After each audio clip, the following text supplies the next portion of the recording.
Hawaii Blues fan, we're bleeding blue with you. Let's go Blues! Let's go Blues! Let's go Blues!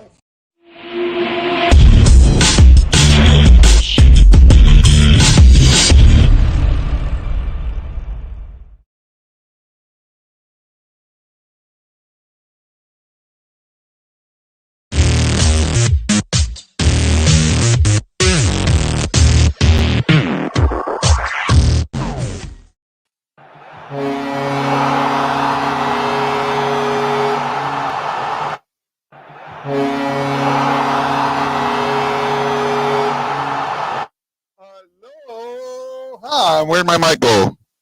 Aloha! Wow, what a finish to that. Unfrickin' real. You know what? The Blues did not. Mike Hoffman, 3 points for me. Got a 5-point game. Not bad. I will take it. Aloha and welcome to the BlueNote Fan Report. This is Guy. I'm the Hawaii Blues fan, and I'm your host for the post-game show with the most. We're going to talk about this game, and I'm hoping to have a couple of guests.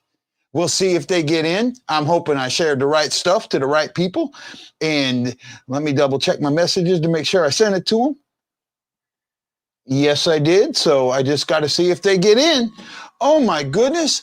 Oh, my goodness. Oh, my goodness. Hold on. Let's hear a little bit from Perron. You've come from behind to win a hockey game. Does that say a little bit about the resilience of your club? Yeah, I mean, absolutely. I think pretty happy with our first period, and then quite the opposite of our second. And obviously, we wanted to respond to that big goal by Schenner to tie it up. We found a way to win, so it was nice.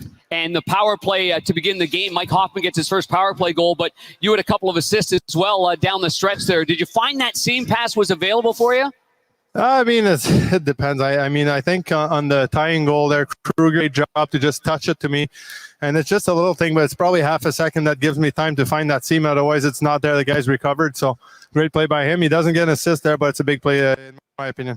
David Torrey Krug ends up making a good play inside the blue line. It almost like they were going to get it out or it was close to being offside. But what about that pass he made to you? Yeah, we just stayed with it. Not the way we drew it up, but it worked. I just thought I was going to maybe catch a goalie quick 5-0, just kind of not facing the net. So it worked out. It was great. Well, because Okay, that was David Perron talking about his overtime goal there. What a game this was, and welcome everyone to the Blue Note Fan Report. My name is Guy, the Hawaii Blues fan, and this is your post-game show, the host with the most, and I'm not going to be alone today. I'm going to bring in the first person I ever did a collab with. This is my big buddy, my pal. I can't wait to talk to him. Nick from Twisted Wristed Hocker. Welcome, Nick. How are you doing, my friend? Hey there, Guy. Oh, man. Well, if you asked me about 10 minutes ago, I was doing fantastic. But what a game we just had. I don't even know where to start with this one. But thanks for bringing me on. This is great. Yeah, I know. Hey, Nick, you're welcome anytime, man. We doesn't have to be the Sharks. You know that. I know you're a hockey guy. You'll talk hockey with anybody about any time, anything. This game was a tale of 3 periods, and it was 3 absolute separate periods. The first period was kind of a control period. The Blues seemed to have a little bit better understanding of what was going on in the game. Brent Burns was a little frustrated. You watch, I know you're a huge Sharks fan, and you watch the Sharks a lot. So is that normal for Burns to get that frustrated like he was and to go looking for a fight? Not on a consistent basis, I wouldn't say. He's played with some nastiness before too. You look at even the Stanley Cup Finals in 2016. That's where I looked at Burns and I'm like, who is this guy anyway? I don't remember him being on our team. But yeah, I mean Burns, he certainly, I think with the team just in general, they have been feeling there have been some frustrations this season, and they're putting the work in. It's just it hasn't been paying off in the form of goals or in victories, or at least the timeliness of that hasn't been there. So as part of the veteran group, he's one of the first players to not accept something when it's not going the way that the team is trying to trying to make it, obviously. But yeah, I mean, he was certainly a little feisty there, and that's not the first time we've seen a Sharks player do that this season. Yeah, and that's the one thing that I think is kind of different with the Sharks. They are getting a little bit more aggressive down in their own zone or in their offensive zone. So that's actually a good thing to see for them, I think. One of the other things is I have somebody else. I have one or two more coming into the room, so that's what I was kind of doing while you were talking there, bud. The other thing that I've seen in this game is Martin Jones somehow, since the playoff series, he has these up and down games, but against the Blues, he likes to stand on his head a lot. He had a wonderful game today. Yeah, I'm right back at you with Binnington too. Jonesy was coming out in his crease, and he was doing something that has been lacking on his end this season and even in seasons prior. He did a good job hugging his post when the Blues had the puck behind the net, because he's letting some goals like that already this season. But yeah, I mean, he played probably his best game of the year so far, and it sucks for him to get the result that he did. But that right there, I hope he can build off of that, outside of this game and through the rest of the season. Yeah, I'm going to bring in Blues Fan Reacts. This is Mason. This is my buddy Nick from Twisted Wristed Hockey. You might know. I think you might know each other. I know you have a lot of the same friends. So maybe if you don't, you have a lot of same acquaintances.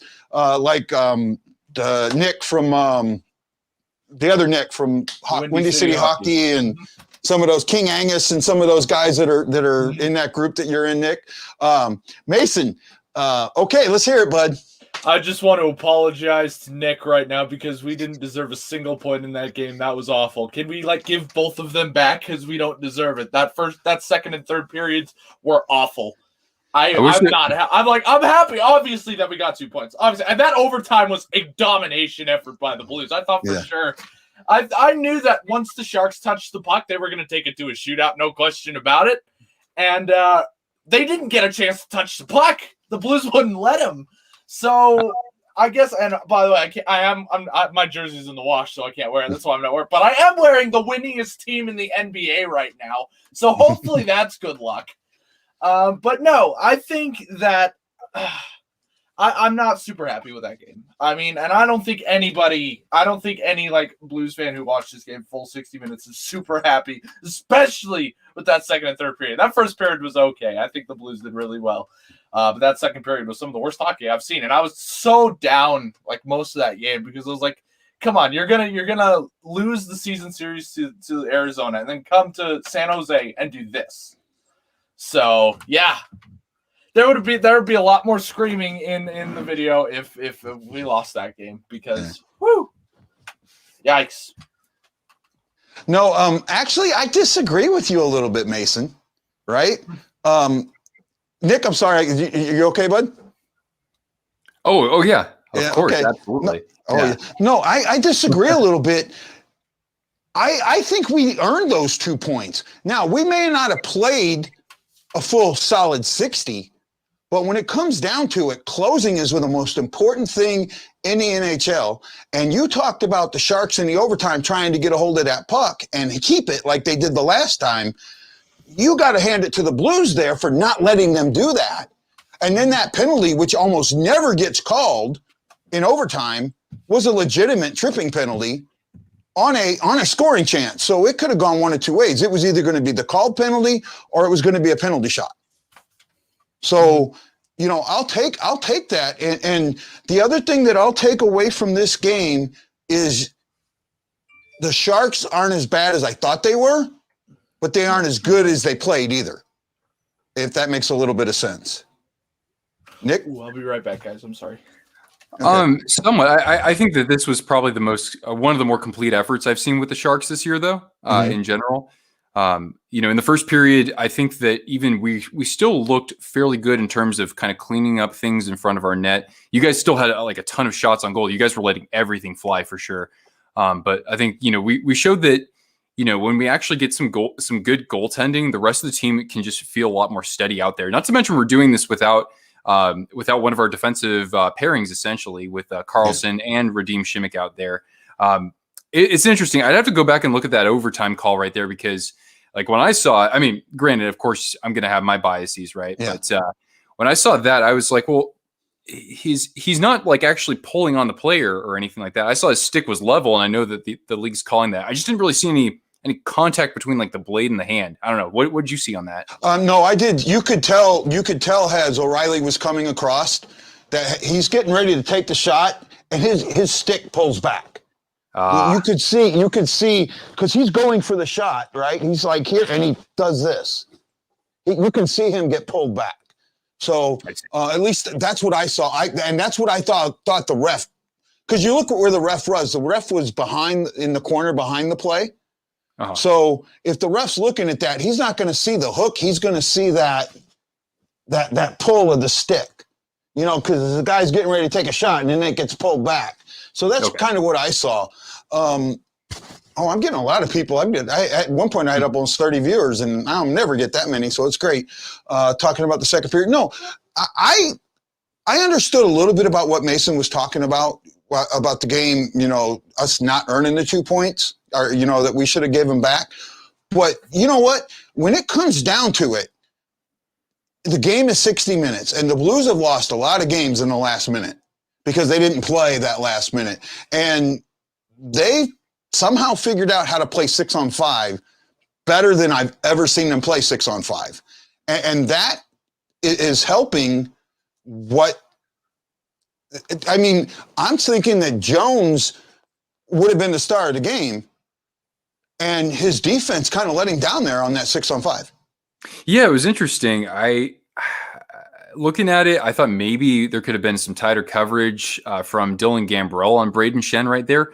Because, there were two Sharks kind of around the net, and then there was Shen as well. But Shen, I think, had kind of more of an inside track there to stuff at home, essentially, right there. Jones might have been a little bit it seemed like he was a little out of position there too. But, I mean, you're right. St. Louis played amazing with the net emptied. Usually it's just a chaotic mess out there, but they actually seemed like they had something planned almost. But I mean, in charge of 6-on-5 for the Blues, because I don't really know. Surely that's Van Ryn, right? Surely that's him. But man, the Blues, for some reason, when they got the net empty, they just have a fire lit under their ass, and they play great. And you're the weakest link being the Sharks goal. I'm sorry, man. You're in one room with a bunch of Blues fans, so what can I say? Share it out to your Twitter, and hopefully you can get more Sharks fans in the group. Okay, I'll tell you what, I'd rather be. They're going to beat us. Say again? I said next time we play, the Sharks are going to beat us. I hope not. I don't know. And he can brag all he wants. All I gotta say is I'll gladly take a room full of Blues fans over the two officials that were on the ice tonight. That's for sure. Oh goodness. Well, they didn't call a great game. They didn't call a bad trip was BS. I'm sorry. That which call one? Against Sportuzzo was. Oh yeah. I agree with that. I would be pissed about that. Yeah. That's why. Man, that was such. We're lucky the Blues really didn't do anything with that. I was like, him out of it. But man, if the Blues scored there, I would have just been, oh no. Totally. I got Sharks fans in my mentions for the next week. No, I don't. They're going to call phantom penalties. That's going to happen, and it's going to be because it's what you see. And it's just like what I talked about with the hooking penalty. In overtime, it was the motion that he saw, and that's probably what he called. So, in this case, he saw what looked like a trip based on the way he went down, and called that. There is one thing that I wish they could do is on non-judgment call penalties, go back and look at them again. Right? That is something that I wish could be challenged. What's up, Louie? Oh, look at this. Yeah. Oh. Well, hey, Matt, Louie, I'll have you in anytime you want, buddy. You're welcome. All you got to do is send the word, and I'll bring you in, my friend. Right? I'm trying to not blame refs because the refs are on both sides. I mean, the bad calls go both ways. The missed calls go both ways. It's hard. It's really hard to not sit there and bang and bang and bang on the refs. Yeah, and I hate being like the person in the room to actually, be dishing it out. Because No, normally I say, well, I can see where you're coming from. I totally yeah. get it. I mean, like, look, at the end of the day, we just didn't do enough to win. Like, I am aware of that, sure, but yeah, I mean, it's kind of Refs like play a big part. How a game is called is a big part, because different officiating crews call different things. Like Tim Peel, for instance, real stickler on the tripping. Still not a major. That's for you. That's for you, bud. We're still yapping about okay. Fine, my turn now. Still a hand pass. Still a hand pass. I'll still go there. I'm not going to defend that. We know, like Martin St. Laurent. He's a stickler for hookings. He'll call a hooking every single game. Tim Peel, he'll call a tripping every single game. It depends on what referees are on the ice, and they call different things. So if you have two referees on the ice and they're playing two hard-hitting teams, like let's say the Bruins and Penguins. Let's see, there's two hard-hitting teams playing against each other, and we have an officiating crew that calls literally everything. It doesn't matter how good these two teams play. It's going to be decided by officiating, because every time a penalty is called, it's going to change the momentum of the game. Now, if a more passive officiating, and I think the NHL intentionally does this, but if it's a more passive officiating crew, it's more hockey, and it's more fun to watch, because you see these two teams obviously don't like each other. They're playing against each other, hard-hitting, good fun, the most fun games to watch as a hockey fan, and you got a passive officiating crew, and they're only going to call something if it's ridiculously egregious. So there's a lot of factors into it, but at the end of the day, officiating does have a big part to play. Yeah, it does. And my thought process is like you just talked about, right? Well, if it's this referee, this is how he's going to call it. If it's this referee, that's how they're going to. That's up to the players and the coach to know that and understand that going in and play to that style. And if you know that this guy is going to call hooking all the time, don't hook. Right, but that's the thing. The players shouldn't have to do that, I don't think. I don't think it's right that the players have to do that. I get that a lot of the calls in the NHL officiating are like mostly judgment calls, but at the same time, like the players shouldn't be like looking up these referees and going, okay, this is how he calls things. This is how he calls. I don't think that's right, because that means it's another strategy. There's strategy to that. And I don't think officiating should be part of any strategy. That's just my thought on that. Well, I mean, and to throw this, Nick, if I remember right, you're a little bit of a baseball fan too, right? I think we talked a little bit about that. Yeah, a little bit here and there. So, but you look at when you have certain umpires that are behind the plate, you know that some call tighter than others. And I remember Tony La Russa saying that he would switch lineups based on who was behind the plate. So, it's the same thing, I think. And if you, like you said, Tim Peel called tonight, right? He played tonight, and I don't think he was the one that called the hooking at the end. But I also have another problem with those penalties at the end of a game. I think any penalty within the first minute of an overtime, the last minute of an overtime, should be an automatic penalty shot, right? Wow. That's a bit much. Hold on. Intense. You see this happen. This happens more often than you see, especially in the last 30 seconds of a game. You get a guy, and this happened to the Blues against the Sharks, against that Sharks game, right? I think it was the Sharks. It was either the Sharks game or it was the Sharks game. Right at the end, with like 5 seconds to go, we had a wide open clear area. He slashed right on the guy's hands. They call a penalty with 5 seconds left. Mm-hmm. A penalty with 5 seconds left. There's no consequence to him taking a whack at the guy's hands. The only consequence is that guy doesn't get to shoot. Yeah, he does. He has to shoot. Yes, he does. Last. No. Really? Yes, the game is officially done. He is still part of the shootout. He can still come to the shootout. There is nothing, right?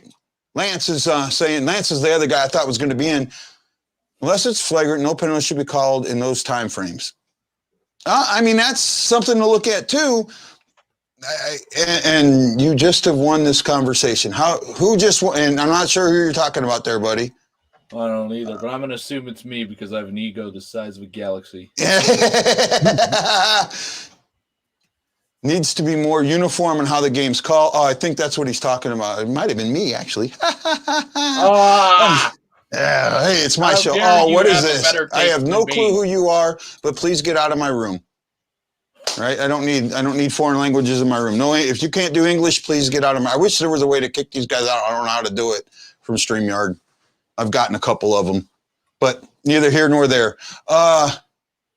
Hey Nick, can you send us some California sunshine? I ain't in California anymore, so. Oh, that's right. What can do? Where are you at? North Idaho. Yes, he can be one of the North guys in the Idaho, shootout. middle of nowhere, North Idaho, like Coeur d'Alene area kind of thing. Yeah, right there. Yeah. Ah. Now, do you actually? Oh, that's right. Yeah, you did move up there. So how's Cortina liking it? She absolutely loves it. I mean, she's not very familiar with snow, but she just jumped right into it, and she's just having a ball out here. Mason, that ego thing is so true. It so isn't. It so isn't. That was a very ironic statement. Well, you got another one here. I think it's right there. Utah is the best team in the NBA right now. You can suck it. Somebody agreeing with me on the penalty shot thing. Okay, so let's get back to this game real quick. We're all having fun. We're enjoying it. And Nick, I know there were times in this game that it really did look like the second period, San Jose outplayed St. Louis. Yeah, in certain areas, they outplayed them. The two goals, the first one was a really good one on Bennington. You know, a good rebound. He got over there. He lost his stick trying to get over. The second goal kind of snuck in under his mitt, his stick there. But still, that was a good play off the face-off. What did you see in the second period that led you to think that the Sharks had a chance to win the game? Well, it's really interesting because this team had, I think before maybe 2 or 3 games ago, our goal differential in the second period was the worst in the NHL, or second worst. It was like -13, and just to see this team actually not implode completely, that already right there is a good sign. First of all. Second of all, I actually had a silly work meeting during the second period, so I only could watch like bits and pieces of it. But nonetheless, you started to see in this game the Sharks actually put things together in the bottom 6 when it came to generating chances. So it's been interesting because we tried balancing the lines out more earlier this season, and it worked kind of for the key performers a little bit. But even so, the other guys weren't still able to contribute. So the bottom 6 was much more, I think, involved offensively in this game.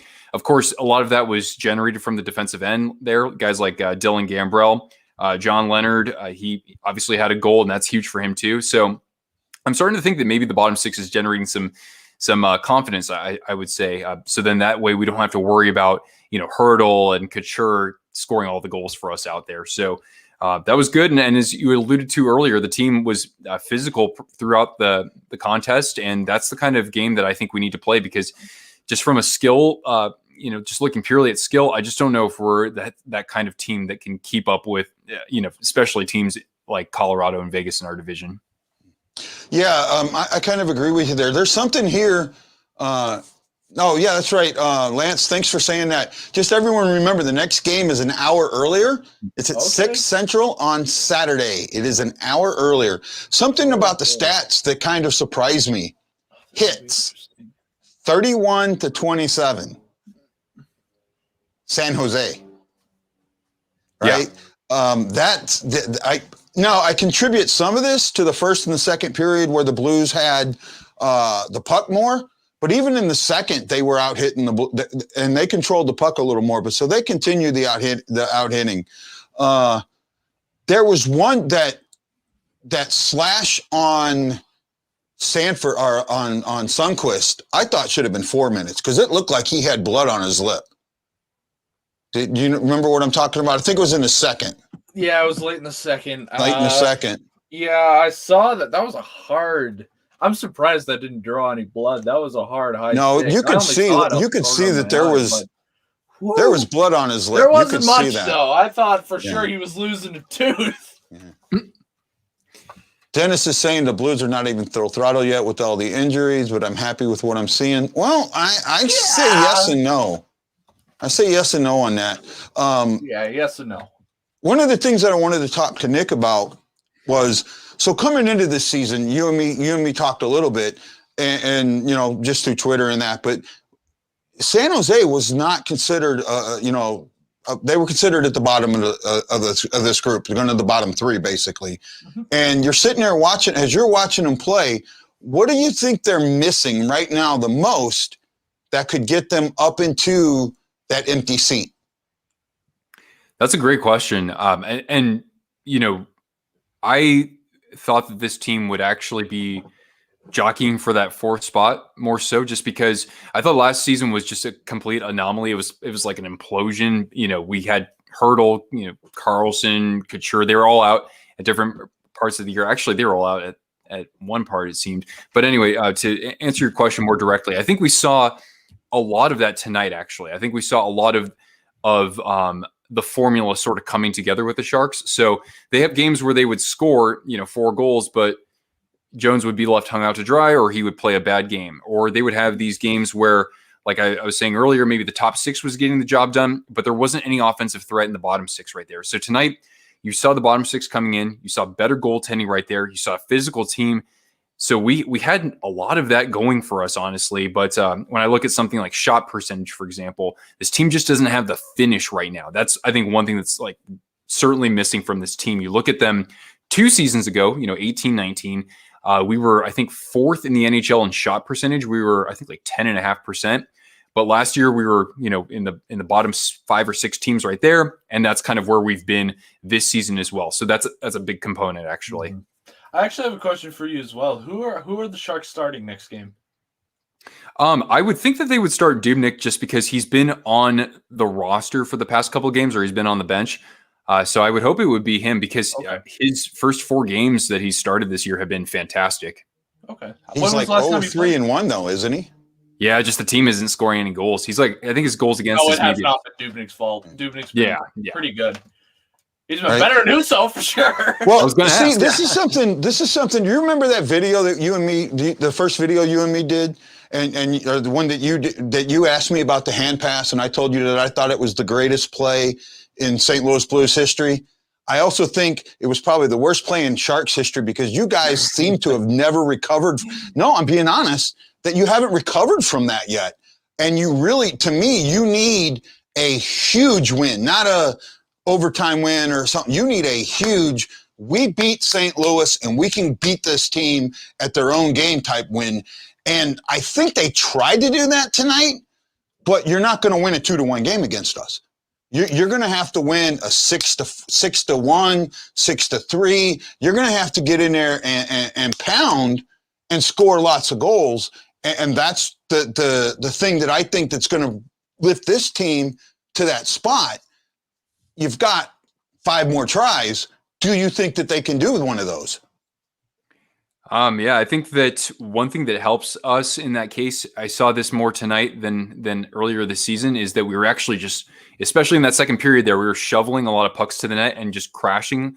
I think we need to do that a lot more if we're not going to be that team that has that sort of finish right there. So I think, we were able to, I think, especially in the second there, win a lot of those puck battles. So I think it kind of starts with that right there, like being able to compete with the other team neck and neck in terms of outworking them out there. But yeah, I think the Sharks have to be maybe even more aggressive in terms of just getting stuff to the net and crashing people there. And instead of like relying on a guy like Brent Burns or Erik Karlsson to, run the offense through the point there. So Before I go to you, Mason, you just brought Karlsson up, and I need to bring this up because I think it's really important. He just got called out by his coach in public. His coach put out yesterday, the day before yesterday, that basically Karlsson needs to play better. We've had meetings, we've had one-on-ones, and he's playing like junk. Now, he's got this 8-year no movement clause. 11.5 million. That's 2 Tarasenko. That's almost 2 Tarasenkos. Tarasenko's making 7.5. Right. It's almost 2 Tarasenkos. Oh, Bennington got an assist. Oh, I got to check that out. He's got the same amount of points as Alexis Lafreniere. He's not that far away from Carlson either, for that matter. That's so But funny. so would this happen with Carlson? What do you think about what do they need to do? I mean, I know they left him at this trip. Do they need to make him a healthy scratch or something like that? I mean, frankly, I can't imagine a scenario in which, the coach goes up to him and says, we're going to see how things go tonight with you in the press box or whatever. And Carlson says, man, all right, coach, like this one time. Okay. I don't see Carlson doing that. That's honestly not the person that I think that we're accustomed to seeing, when he's being interviewed and whatnot. So I don't know if that's ever going to happen, honestly, but I know what you're getting at there. But he's not the only person that's drawn criticism, like direct criticism from Bugner there. Even Jones, even a couple games ago against the LA Kings, Bugner comes out there and he basically says Martin Jones wasn't giving us the goaltending that we know that he can give us. Like he says that to the media, and the next game Jones comes back and plays a lot better, and then he plays well tonight too. So I hope that kind of can get through to somebody like Carlson, but I'm very concerned with, somebody who maybe hasn't put behind him the fact that he used to be the show. He used to be, he used to be at the top of his game and at the top of his team and the city around there. He was the kingpin essentially. Yeah. So I don't know if he's put that behind him so much, honestly. What about this news from go ahead. Borak? He says that Berube says Barbashev is going to get looked at tomorrow, so that means it's got to be a big one. If he might have broke his ankle. It's got to be it's got to be. I'm expecting 2 weeks just from looking at it. I'm expecting at least 2 weeks. Well, I mean, if it's swelled up, it could be that it's swelled up so bad right now that they can't do an MRI, and they got to get the swelling to go down. So I mean that happens a lot, and then it's just a bone bruise. So we'll have to see there. We cannot escape the injuries. And then Jordan Binnington actually got that assist on the David Pratt overtime winner. That's where he got his assist. Oh wow! I thought. Oh really? I thought Hoffman had gotten an assist on that one. He did. It was Hoffman and Binnington, but actually Hoffman after the game, and I like how he says this. He says, "I don't think we were too happy about the performance that we had tonight. Obviously, the 2 points is nice, but we've got to be better." Yep, I kind of agree. So I wanted to bring this up. I think the Sharks are missing Thornton's leadership in all seriousness. Mm-hmm. What do you think about that, Nick? I would actually default to Pavelski instead, frankly. Pavelski, that was the bigger loss? Yeah. I mean they're both big losses, absolutely. But Pavelski was the glue. I mean, you see how that team responds with the 5-minute power play. And then the next year they just can't buy a goal. And the forwards are struggling defensively. So I think it starts with Pavelski, and I knew that we were going to be missing some productivity there, but we're missing a lot more. And the thing is that I'm someone who really likes Logan Couture and likes him as the captain as well. But yeah, there's something missing there, most likely. I mean, I'm not in the locker room there. I think the Blues have very similar issues. While there might be. We both lost a lot of leadership in these last 2 months, and it's showing on the score sheet. It's showing how they hit. It's showing how they play. I don't know if it's a lack of confidence or a matter of overconfidence with the Blues, but I mean, the last few games have really shown me. I think it's lack of confidence. I almost disagree. I think it's a little bit of overconfidence, and the reason I say that, look at and I talked to. Ashley Weiss, and I'm going to release that video here tomorrow or Saturday once I got a little bit some editing to do and some writing to do. But I talked to her about that, about him maybe feeling the weight of the sea, and she kind of said, well, he actually started feeling that before he ever put a letter on. Like in 18-19 when they were losing all that, he was the best player on the team, and he was telling her, "Oh, I got to play better." And it was his first year too. And that was his first year. But you see it now, he had someone to defer to with that. He could defer some of that leadership or some of that to Pietrangelo or to Tarasenko or to some of the other veterans. He doesn't have that veteran presence now. Right? He's got to be that veteran presence. He's it. And I think that some of that is coming out, and you see last two games he slammed his stick on a bench or something like that. So I like seeing that. Yeah, so that's just a little bit that I've seen there. I do like the matchup between the Sharks and the Blues. I like how Couture played tonight. Couture was out for, I want to say out for blood. Well, I agree. But I also liked Burns having that fire in him. And I thought that the Blues in the second period need to pick on Burns, that they needed to just keep pegging on him, because wait for him to blow up. Because if he blew up, it was going to be huge. And I give him credit for not. They backed off, and I really give him credit for not.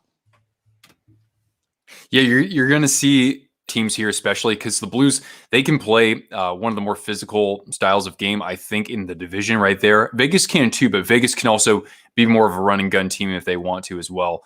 But with St. Louis, the Sharks know that they have to, they can't just be responding to hits, especially when you look at a terrible hit that was, it was a cross check to the ribs of one of our players, Radim Shimmick. And this was a couple games ago, and the Sharks didn't respond at that moment right there, and they got an earful from the coach right there. So Bugner is trying to reshape the identity of this team so that it's not one that's relying so much on skill. It's one that's relying on outworking the other team out there. So whether that's one of a guy like Burns or Couture or Kane or maybe even one of the younger guys getting feisty out there, I think that on a pretty consistent basis, you're going to see this team have that sort of edge, for better or worse, probably. Yeah. Right.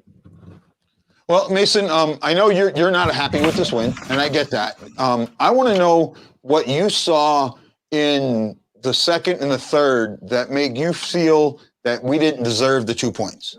Turnover after turnover after turnover after turnover after sloppy play after super unnecessary risky play.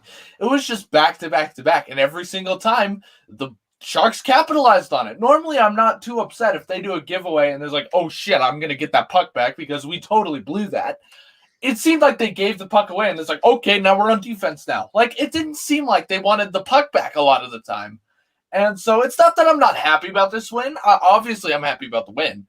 But I don't know. It doesn't feel as nice as like a properly deserved win, I guess I could say. No, I get that. And here's something interesting. San Jose had a lot more giveaways than we did. Mm-hmm. Right? I mean, they did. I'm looking at our giveaways right now, and you have one from Kyrou, one from Perron, 3 from Scandella, 2 from Dunn, and 2 from Falk. That's it. And I'm looking at San Jose's, and I go in San Jose's, you've got 2 from Marleau, 1 from Donato, 1 from Leonard, 1 from Gregor, 3 from Hurdle, 1 from Nito, the other thing. 2 from Cleason, 2 from Ferraro. So 3 from, I can't even say this name, Knyzhov. Knyzhov. Knyzhov, he's the Russian superstar. He's better than Ovechkin. Yeah, I can do Ovechkin. and 2 from Burns. That's the thing. Like, yeah, the Sharks kept giving it away. But what did the Blues do with those giveaways? True.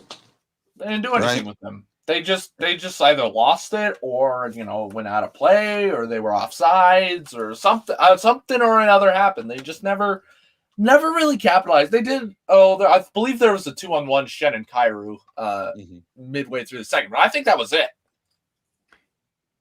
Right. No, and Dennis, I get what you're saying about, we won, but just, there's good wins, there's bad wins, there's good losses, there's bad losses. Yes. And just like I talked about with, and Mason, you remember this with the Phoenix game, I said that was a good loss. That was a good loss, yes. Right? I didn't have an issue with that. This is kind of like in between a bad win and a good win. I look at this win and I go, okay, you got it in overtime. You controlled about 6 minutes of the whole game towards the end, or 5 minutes of the whole game towards the end. But were there things that could have been done so it didn't have to get to that point? And I think that's your point Mason, is the things that could have been done until we got there. And Dennis, I understand Dennis is talking about it not being the norm, and I get that. And it also means that everything is more compact and everything is more. Every game, every point is this is a huge point for San Jose, because points percentage is what's important now, not points. And you get that point, that's a point that saves you up and down, because, you know, like I said, if you go to points percentage, Minnesota jumps all the way up to 5th because they've got all those games in hand. And that's something to think about. When you see the rest of the division, Nick, you see San Jose, you see LA, Anaheim, Minnesota, and Phoenix. Mm-hmm. You see those. Where do you think you can, where's your opportunity? Where's the Sharks' opportunity in those 4 teams? Well, I mean, we first of all have to get back to the fact that Sharks haven't even played more than 2 games at home this whole season. So we've played I think 13 out of 15 games on the road. And so we're still, like, I know we're not having by any means a world beater of a season, but we're not far out of the conversation whatsoever. So for us to be, you know, at this point right now is okay. It's not great, because a lot of the games that we're playing right now are going to be against Colorado, Vegas, St. Louis. So this is kind of the gauntlet for the Sharks, in that can they at least muster, you know, even a point against a team like the Blues in a game like this? Can they potentially get a game against Vegas where they maybe come away with a 4-3 win in regulation or overtime? I think it's going to be pretty challenging, but the thing is that I haven't seen enough from any of those other teams that we've faced against, you know, who are competing for that last spot, who are, you know, saying otherwise, honestly. Minnesota looked really good when we played against them. They went on a little bit of a slide right there. So I think that they're the biggest competition.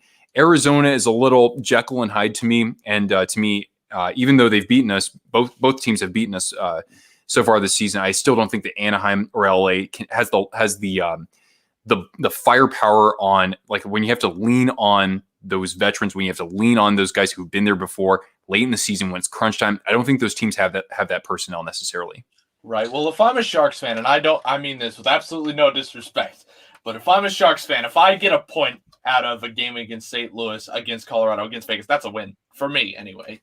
You know, that's their power has, like, San Jose. I'm not going to sit here and say that San Jose is the worst team ever and they're so awful and everything's bad.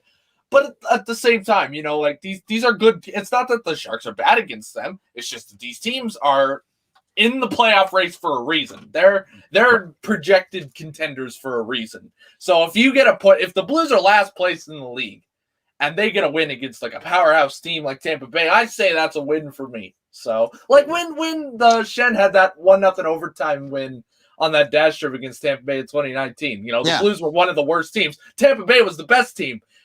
Like, once that went to overtime, I'm like, oh, this is a win. Like, even if Tampa wins this game, it's still a win for me. Yeah, that was a catalyst game. I mean, you and me talked about that game in the one we did. And I don't want to, you know, get too much on something other than what we're seeing tonight. So let's talk about the next game on Saturday. It's an hour earlier. Does that affect the Sharks?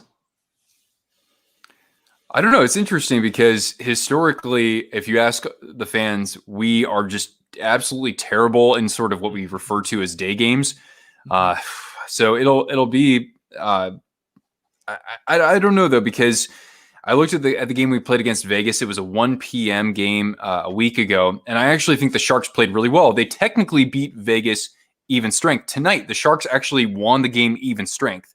So this team, again, as long as they're not the ones who are, like, lopsided when it comes to being in the penalty box, I think they have I think they have a shot. They probably are more acclimated to the time difference in this second game here. It's not like you're playing in high altitude or any real adverse conditions or anything like that. You guys have pretty nice ice, I would imagine. So I still think that we have a fair shot. It's just a matter of this team realizing that Devin Dubnyk isn't going to do everything and then some for them. So they need to get a goal in the net in the first period. That's a good start. Mm-hmm. Right? No. So first of all, Jones was in net. He played wonderful tonight. He was absolutely wonderful. This loss, you cannot pin this loss on him at all. That OT goal he had no chance on. Yeah. The loss is not pinned on him at all. The other thing that, and I like what you talked about with the day game in that, I'm looking at this Sharks team has a team that can surprise the Blues. And you talked about 5-on-5. Now, I would have thought at the beginning of the game that if we lost 5-on-5, that we were going to win this game 5-on-5. If we lost it, we would have lost it in the special teams. So it's a huge surprise to see that script flipped and the Blues still win the game. And you know, the 6-on-5 goal, I don't know how to explain that. I don't know how to explain how the Blues, because the Blues have always been horrible 6-on-5. And now they've scored 4 goals 6-on-5 and three in one game. You know, and that's, I can't remember the last time that's ever happened. So it's very, very surprising, and actually a good thing for later. Any team, according to NHL.com, no team has scored 3 6-on-5 goals since 2010. Oh wow, so incredible! So Nick, Saturday, are you off? I should be off. Yeah. I plan on doing a pregame. If you're available, would you be willing to come on a pregame show? That's a Texas size 10-4 there, good buddy. Hey, see, I got some good friends out there, guys. I got some friends from other teams that really work with me and have fun with us, and I look forward to it. Blues Fan Reacts, Mason, it's your time. Tell us about you and your show. I'm actually going to be rebranding pretty soon to Blues Fan Rants. I'm the one that started calling you that. But I feel like it more fits what I do. It's not much as I react to games. It's more like I rant about shit that doesn't matter. So, no, I will be doing that. But yeah, you'll find me for the time being. You'll find me on Twitter at Blues Fan Reacts. You'll find me on YouTube at Blues Fan Reacts. I'll make a video after every single Blues game. And anytime they sign a player, I'm usually making a video. And sneak peek, I actually do have a video in the works that isn't related to any games, isn't related to anything like that. So be on the lookout for that. Yep. Hey, and Nick, I love your Twisted Wrister Hockey. I watch when I can, and you know that. Go ahead, my friend. Sure. Well, to all your fans out there, you probably wouldn't want to go to my channel tomorrow because I'm going to be talking about the Sharks. Fridays are Shark Fin Fridays on my channel, but nonetheless, I cover more than just the Sharks. I have videos on hockey history, on jerseys. Jerseys are a huge topic, and I got one beauty right behind me here. That's one of my absolute favorites. Yeah, I got the reverse retro, and of course, your guys. I mean, this is my favorite jersey. The Heritage. Oh yeah, the Heritage is so pretty. It's one of the best jerseys I think in NHL history. And I used to think that was a biased opinion, and people are telling me, no, that's not a biased idea. You're right. It's one of the best. But I'm sorry, but I did a video on reverse retros, and people really liked my commentation on the Sharks when I said, he said, you think your fans are miserable now? Take them back to a time where they were even more miserable. Yeah, that's true. Yeah, totally. We had some dark days in those jerseys. But yeah, you're right, man. I mean, still a fun logo. Still a good logo. Hey, there's a reason why the original Sharks teal, there's a reason why this was named not only the best NHL sweater of all time, but the Hockey News actually named it the best hockey jersey of all time. So really, No, I like the teal jersey. I really do. I like the teal jersey. I've liked your logo. I really, I give the Sharks very good credit for the way they come out. I told you I went to the game in 2016, game 3 or game 4 in 2000. Yeah, game 4 in 2016. So, I love the Sharks style and all of that. And guys, check out Twisted Wrist, Nick. We've been trying to do another collab. We'll probably do something after the season's over, or maybe we'll get another thing going here. I know you do reactionary videos too. So if you want me on anytime, let me know. Well, guys, we're going right about 50 minutes, and it's a little longer than I wanted to go tonight. So I do appreciate everybody. I will be on at 5:30 Central Standard Time on Saturday. So this is Guy, the Hawaii Blues fan. Oh, you know what I forgot to do? This is how the game night ended for the Blues. And this is Guy, the Hawaii Blues fan, saying, aloha, mahalo, and you got to know that I am bleeding blue with you, and I can't wait to see you all again on the next Blue Note Fan Report. Aloha, and make sure you check out the Ashley Weiss video. It is a good one. Yeah, devil horns or aloha, one of the two. Aloha! See you later, guys. Catch you later. And